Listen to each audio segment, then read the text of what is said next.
Oke, kita lanjut lagi ya. Tolong nanti supaya tidak ini diingatkan soal time ya. Takutnya saking keseriusan ada yang mau pulang jadi nggak pulang nanti. Oke, tadi kita udah jelas banget dalam pemikiran kita bahwa kita ini adalah penentu. Kalau kita adalah orang-orang pilihan, maka kita adalah penentu. Jadi mau tidak mau sekarang sebagai penentu waktu itu cepat atau lambat, maka kita harus mempersiapkan bejana. Ya, orang pilihan harus merespon apa yang sudah dibukakan oleh Bapak Yahweh, yaitu pewahyuannya. Meresponnya apa? Kita harus mempersiapkan bejana kita. Salah satunya yang saya katakan tadi, buat sesuatu di dalam jiwamu, yaitu pikiranmu. Ya, konsepkan sesuatu. Jangan konsepkan tanggung-tanggung, konsepkan sesuatu yang besar. Ya, lalu kenyangkan rohmu dengan firman. Buat firman dan jiwamu itu dipenuhi dengan pengetahuan. Ngerti? Jangan cuma ngero-ngero iman saja, tapi juga ikutkan pengetahuan. Oke, itu sudah harus kita lakukan sekarang. Percaya saja, tidak ada orang lebih pintar dari orang lain. Sebenarnya semua kita diciptakan sama. Bukan karena besarnya otak jadi dia jauh lebih pintar, bukan. Kenapa saya bilang itu? Karena otak tiap manusia ada ukurannya. Secara fisik ada yang besar, ada yang kecil. Tetapi ukuran itu bukan soal besar atau kecil, tetapi seberapa yang kamu masukkan ke dalamnya, itulah kapasitasnya. Kamu masukkan sedikit walaupun fisik otakmu besar karena kepalamu besar, tapi kalau sedikit yang kamu masukkan maka otakmu kecil. Jadi dengan kata lain, otak ini ya bisa memuat sebanyak mungkin. Jadi jangan buang kesempatan itu. Karena pada masa muda ini kekuatannya full. Kalau sudah tua semakin lemah. Ya. Dan pada waktu itu kamu baru mulai susah.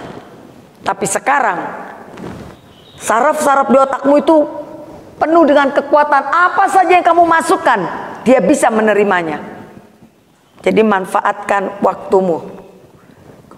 Isi sebanyak mungkin pengetahuan supaya jiwamu dan rohmu, pengetahuan dan firman itu menjadi sesuatu yang luar biasa, menjadi dinamit di dalam kamu. Ya, itu yang harus kamu buat sekarang.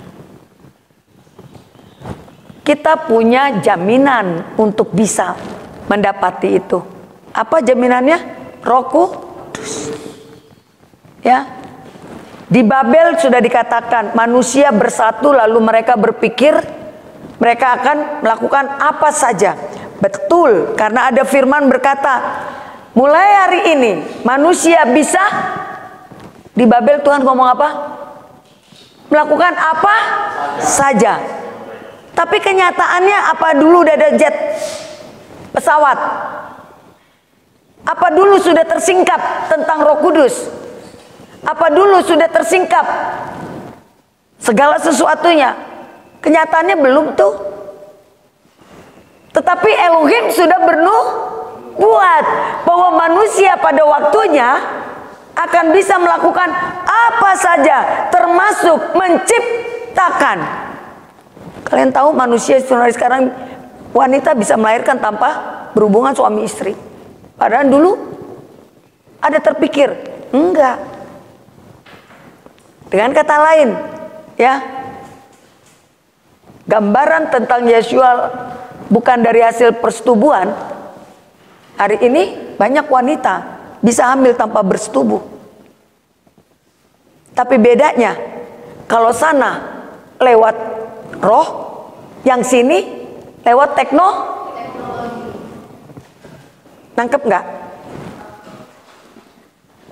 Artinya Elohim sudah ngomong dari Babel, apa saja mereka akan bisa buat.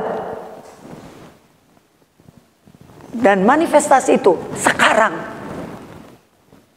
Yang dinubuatkan Elohim itu hari ini sekarang. Karena apa yang tidak bisa manusia bikin.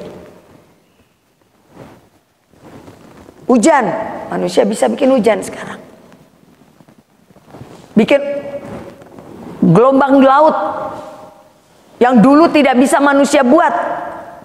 Hanya Tuhan yang bisa bikin itu. Hari ini bisa nggak bikin gelombang laut? Tsunami. Bisa.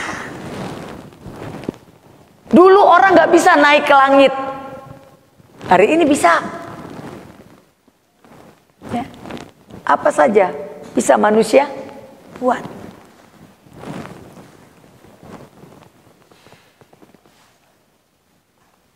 Saya cuma mau bilang, ketika semua manusia bisa buat, apakah manusia bermaksud untuk menghancurkan bumi ini? Tidak. Manusia ingin membuat semua jadi baik, lebih baik, lebih tenang, lebih gampang. Dulu berkomunikasi susahnya minta ampun, kita sekarang gak usah pusing. Saya jangan-jangan sebentar lagi kita mau pindah ke Amerika gak usah pakai pesawat, tinggal pencet, tung, tok, kita udah di sana. Iya dong, dulu telepon cuma suara, sekarang video call. Semakin jauh yang namanya rindu. Kalau dulu apa-apa bisa rindu, sekarang gak ada alasan lagi untuk rindu, karena tinggal pencet, hai, bisa gitu. Bener gak? Makin damai gak? Makin gampang gak semua? Dunia semakin gampang. Lalu bagaimana yang dikatakan Yoel? Bagaimana nubuatan yang Tuhan bilang? Setelah dia datang, yang keenam, akan ada hari kesusahan, hari Yahweh. Ayo, adakah kau bisa mengerti itu? Apa sebenarnya yang sedang terjadi? Apa sebenarnya yang sedang terjadi hari ini? Di mana letak salahnya yang ada di dunia ini? Kalau semuanya ternyata makin nyaman, makin bersatu. Ya, kamu tahu sekarang dunia sedang mengusahakan satu pemerintahan. Ya, dunia sedang mengusahakan mempersatukan seluruh bangsa.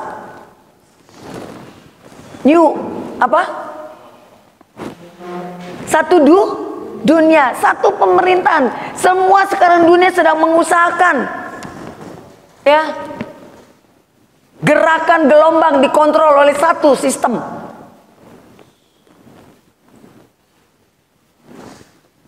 Mari lihat. Apa yang salah di situ sekarang? Bukankah Yeshua waktu itu bilang bahwa dia datang untuk mempersatukan? Mempersatukan atau memecah belah? Pecah belah. Tapi kenyataannya dunia makin satu. Jadi apa yang salah di sini? Bukankah ada berkata, di mana ada kesatuan di situ berkat dicurahkan. Lalu mana salahnya? Yuk berpikir. Kenapa orang Kristen sepertinya tidak terlalu setuju dunia ini menjadi satu? Betul? Kenapa orang-orang percaya bukannya happy melihat dunia menjadi satu? One word. Kenapa takut dengan istilah itu? Kenapa orang percaya semakin takut melihat dunia semakin damai? Kenapa? Kau orang percaya bukan? Kau takut nggak dengan situasi dunia hari ini yang semakin enak? Pak Janter takut. Pasti punya alasan. Kamu? Alasanmu apa? Kenapa kamu takut?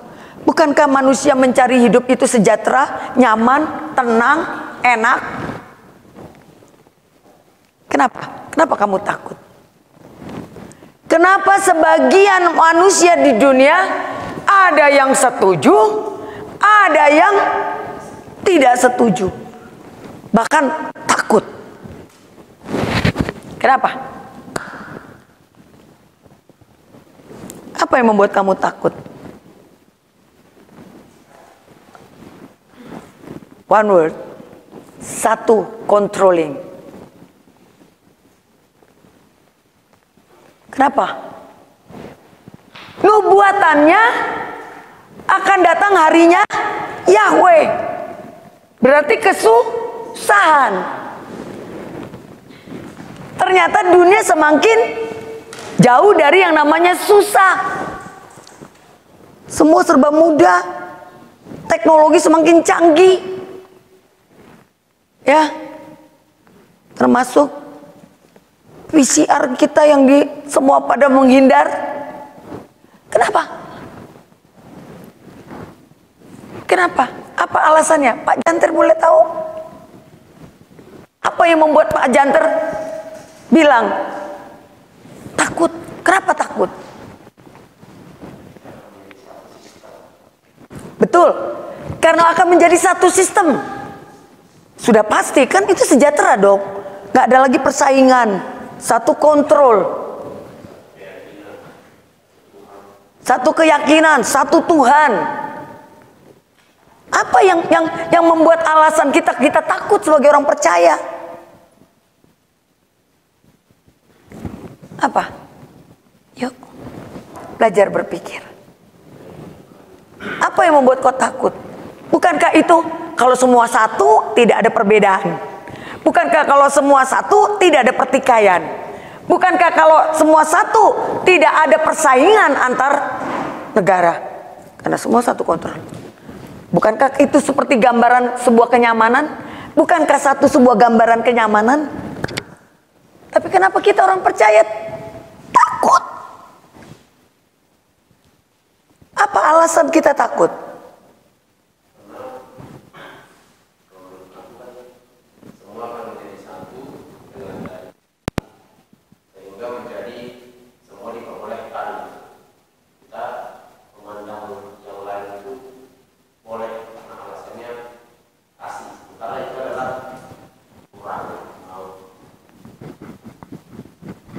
Lebih pasnya lagi adalah apa yang membuat kita takut. Dan takut itu ditularkan kepada orang percaya, yang orang percaya akhirnya ikut takut, tapi tidak mengerti karena tidak punya pengertian, tidak punya pengetahuannya. Dengar, yang bikin kita takut adalah satu, cuman satu. Karena semua itu akan menjadi lawan dari Elohim. Kenapa? Karena satu yang diciptakan oleh dunia adalah satu yang akan membuat tidak lagi Elohim menjadi Elohim atas segalanya. Tidak lagi Yahweh sebagai Elohim atas segalanya. Tetapi siapa Elohimnya? Sistem. Itu sebenarnya yang membuat kita takut. Kenapa? Karena orang akan melihat Tuhan bukan lagi Tuhan yang seperti kita percaya. Orang tidak lagi melihat, tetapi siapa? Sistem. Dan sistem ini ada yang kontrol? Ada. Siapa itu? Anti-Hamasya. Karena dia akan membawa semua orang tidak lagi beriman kepada yang namanya Elohim Yahweh, tapi beriman kepada siapa? Kepada sistem. Kalau ada apa-apa, tidak ada lagi yang namanya iman, tetapi apa? Solusi. Solusinya sudah ada di sistem. Itu yang membuat. Jadi waktu Tuhan bilang akan ada masa kesesakan, masa kesusahan, itu bukan soal semua akan perang api di mana-mana. Enggak.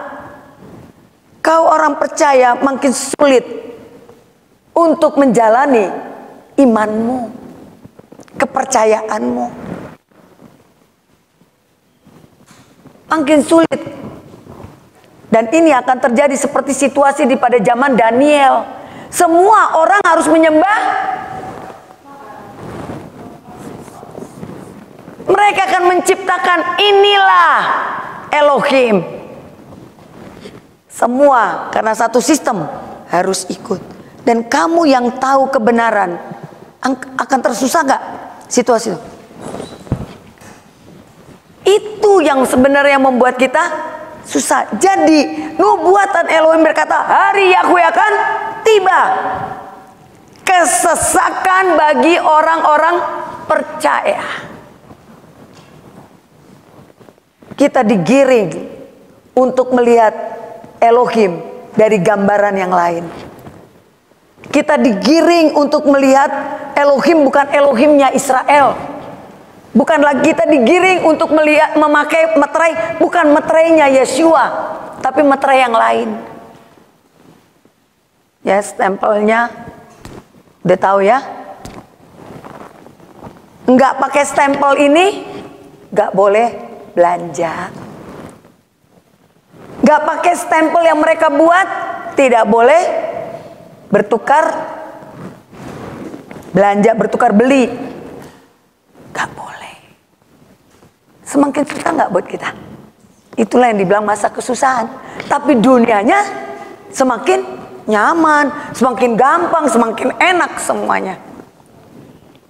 Sampai pada akhirnya tersisalah jumlah kita.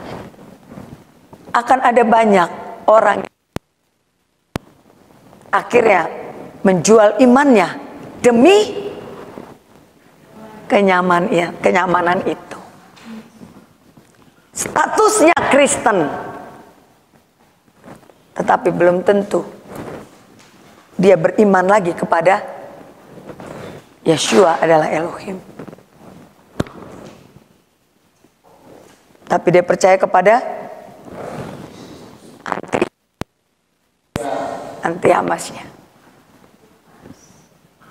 Dan ketika jumlah kita semakin sedikit, dan kita berseru.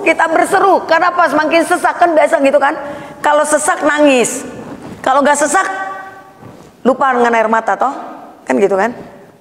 Makin sesak, nah, doanya pun makin gimana. Tapi sayangnya, sepertinya tidak ada harapan. Semakin kita nangis, semakin tidak berasa ada harapan. Lalu kapan Tuhan membela? Apakah Tuhan kita akan membela kita? Iya. Apa itu? Di dalam Yoel dikatakan akan ada api. Coba buka Yoel. Hari Tuhan. Yuk. Akan terjadi apa?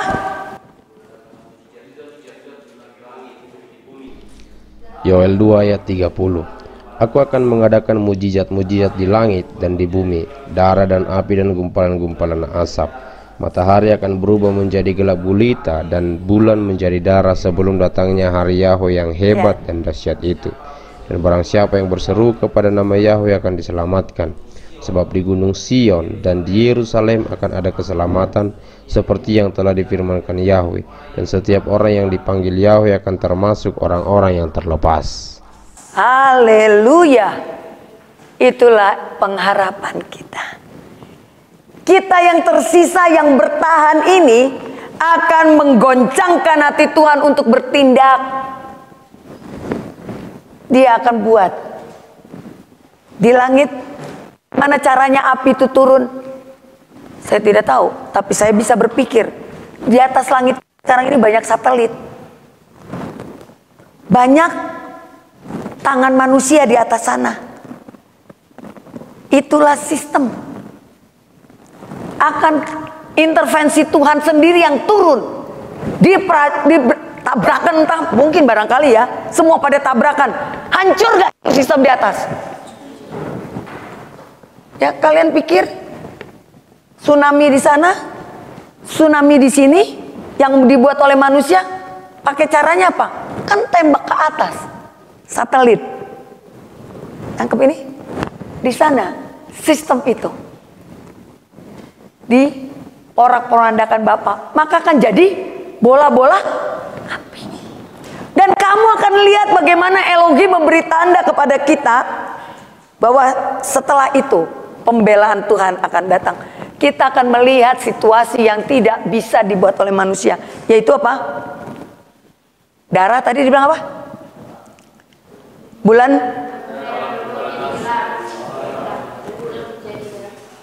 Bulan menjadi darah. Ya, manusia hari ini masih mereka-reka.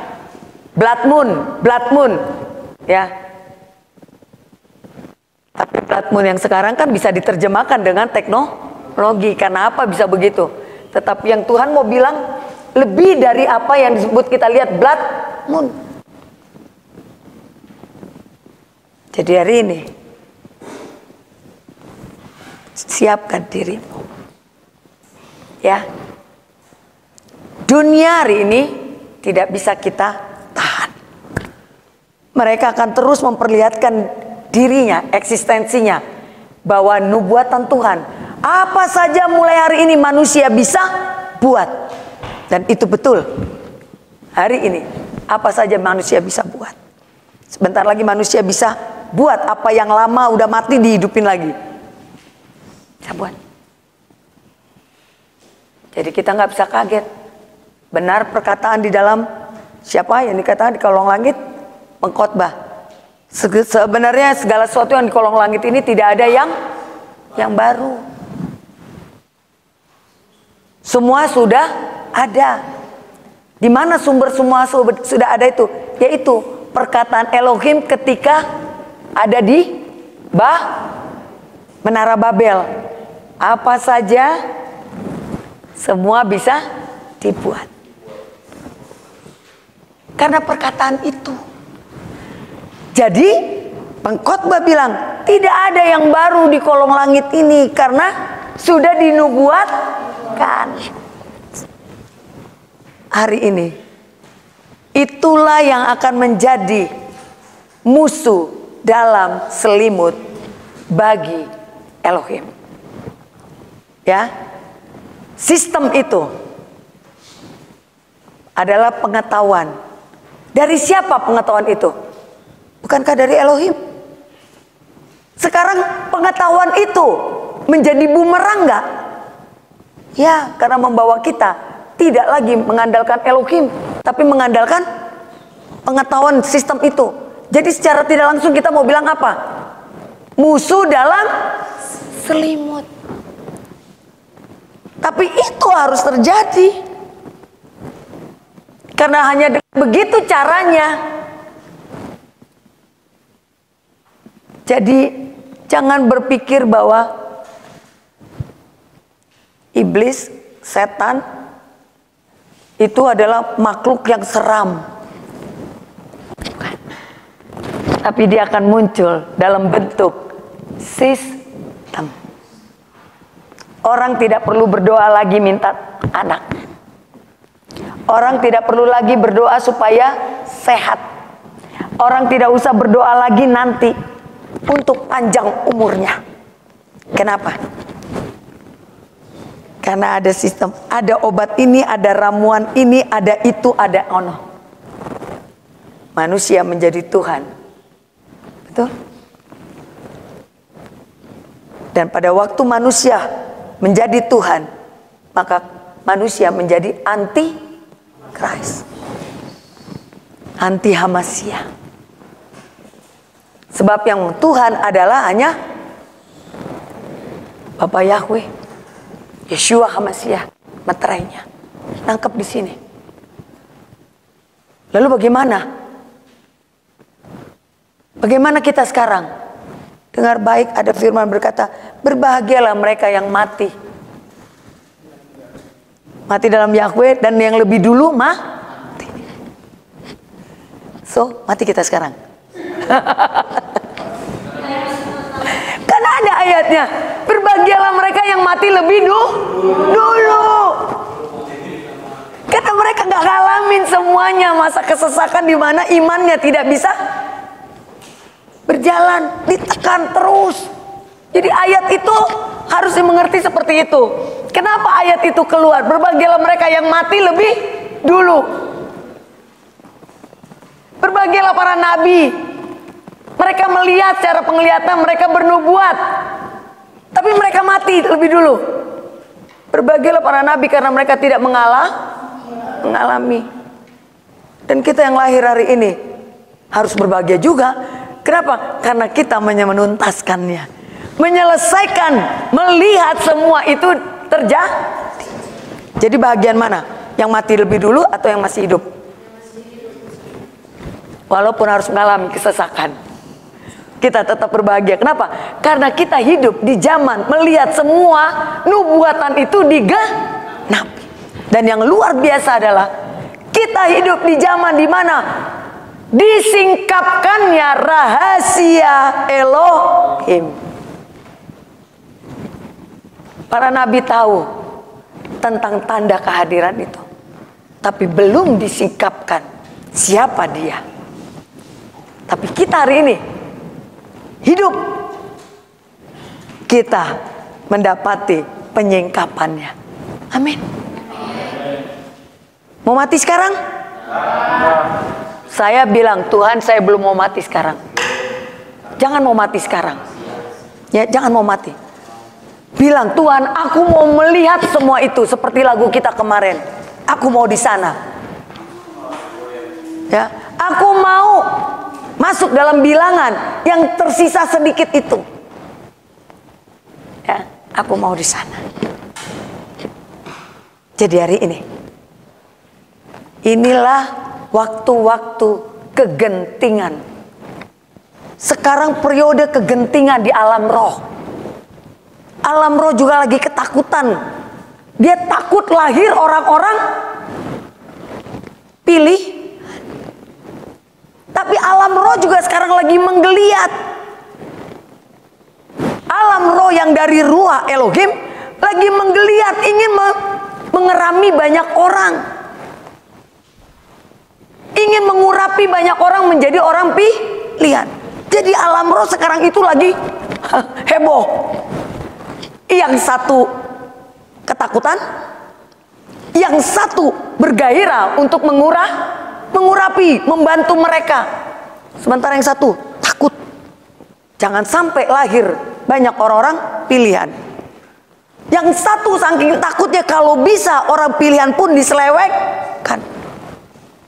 Kalau bisa, alam roh ini sekarang, orang yang sudah pakai nama Bapak Yahweh, dia buat bagaimana caranya supaya dia tidak pakai nama Yahweh lagi. Bagaimana dia yang sudah punya pengetahuan dibuat supaya tidak berbalik, supaya tidak terus memegang Injil kerajaan itu.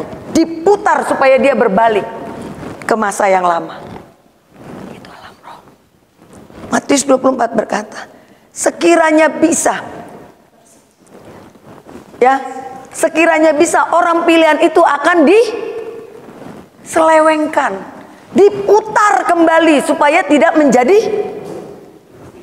pilihan. So ini situasi. Dunia sedang menggeliat, roh Tuhan juga sedang menggeliat, si jelek juga sedang menggeliat. Ini situasinya. So hari ini, apa yang harus kita buat? Apakah kita pusing mikirin apa yang dunia buat? Apakah kita capek harus mikirin apa yang iblis mau buat? No. Dunia gak usah dipikirin, dia jalan sendiri. Si jelek gak usah dipikirin. Wah, nanti akan begini, akan begono, akan begini. Gak usah dipikirin. Biarin. Tapi pikirkanlah apa yang agenda Tuhan. Pikirkan. Ya, gak usah pikirin yang dunia buat. Kenapa? Karena itu harus terjadi. Karena itu pasti.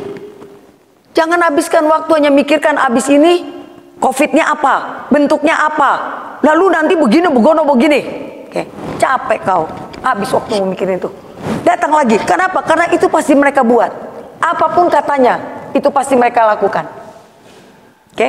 Lalu kau pikirin, si antikris rohnya akan mengikat begini, begono, begini, begono, begono. Pusing amat lo mikirin. Habis waktumu. Kau masukkan ke dalam pikiranmu apa yang iblis bisa buat. Bukankah apa yang firman berkata, apa yang kau pikirkan, apa yang kau katakan, itu yang terjadi. Dengan kau memikirkan dia, kau mengakui keberadaan dia. Dengar baik, kau usah pikirin. Kenapa? Apapun itu, dia pasti menggeliat. Dia bisa bikin rupa apa saja, kau usah pikirin. Tapi pikirin yang roh Elohim menggeliat. Apa? Percepat waktunya supaya tidak terlalu banyak orang yang binasa. Percepat waktunya, percepat tambahkan pengetahuanmu, percepat pahami tentang Panji. Percepat waktunya, ajarkan mereka bagaimana hidup berkenan. Dengar, ajarkan bagaimana hidup berkenan di hadapan Elohim, bukan hidup menjadi terlalu benar. Karena benar, menjadi manusia benar tidak terlalu mudah untuk kita manusia. Ajarkan manusia bukan menjadi manusia yang kudus, tidak cemar saja. Kenapa? Karena manusia masih daging, selalu jatuh dan bangun. Kalau begitu apa yang mesti diajarkan? Berkenan. Bagaimana berkenan? Lakukan perintahnya. 4. 6 itu benar, baik. 6 itu benar, baik. Tapi 4 membuat kamu berkenan. 6 ini jatuh bangun. Hari ini gak berbohong. Kamu bisa jamin bahwa 1 tahun kamu gak akan berbohong? Berarti ini jatuh bangun. Tidak akan bisa kita sesempurna apa yang dia katakan 6 ini. Hari ini kita baik sama mama kita, besok kurang ajar gak? Iya. Iya gak? Tetapi kembali seperti yang kita bilang kemarin, buat Tuhan bukan persoalan jatuhnya, tapi kapan bangkitnya. Jatuh dalam dosa hal yang biasa, tapi yang luar biasa adalah kapan kau bangkit dari kejatuhanmu itu. Itu yang paling penting, harus bangkit. Jadi ajarkan sekarang orang hidup yang berkenan. Daud punya dosa kok, tapi dia tetap dibilang seumur hidupnya dia berkenan, dikenan oleh Elohim. 4. Apa 4 itu? Yahweh. Kau harus bilang sama orang, Elohim itu adalah Yahweh. Karena dunia akan membawa manusia melihat Elohim itu bukan Yahweh, tapi sistem. Tangkap ini sekarang. Mengakui dengan iman yang menjadikan langit dan bumi, yang menjadikan dia adalah Elohim bernama Yahweh, yang membuat dia memanggil Yahweh, meterainya adalah Yeshua. Kedua, apa? Supaya kau berkenan, jangan membuat ilah, jangan membuat patung. Apa arti patung? Tanda hadir. Patung itu dibuat untuk menjadi tanda. Firman-Nya berkata apa? Jangan membuat patung dan jangan menyembah dia. Berarti jangan buat tanda hadir dan jangan mengimaninya. Jangan sembarangan. Salib itu panji tanda hadir. Aku nggak nyembah kata orang. Betul. Jangan buat Maria patung Yesus, kata Tuhan. Dan jangan menyembah, kata orang Katolik. Aku nggak menyembah. Mari kita tanya, apa kata menyembah? Beriman. Menyembah itu artinya beriman. Jadi jangan beriman kepada patung. Jangan beriman kepada panji, tanda. Sekarang kalau patung Maria atau Tuhan Yesus mereka bilang itu bukan, mereka tidak menyembah, kenapa mereka nggak taruh di WC? Pernah mereka taruh di WC? Kenapa salib yang katanya tidak disembah tapi tidak pernah dipajang di WC, tapi dipajangnya di dalam gereja, di dalam kamar? Kenapa? Kan artinya dia nggak sembah tapi dia beriman. Dan Elohim katakan, jangan imani sesuatu yang bukan dari dia. Jangan pakai panji atau tanda yang bukan dari Elohim.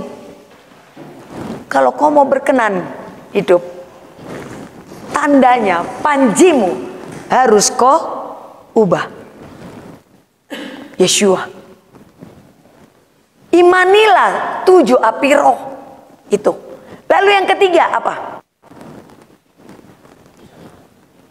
Jangan menyebut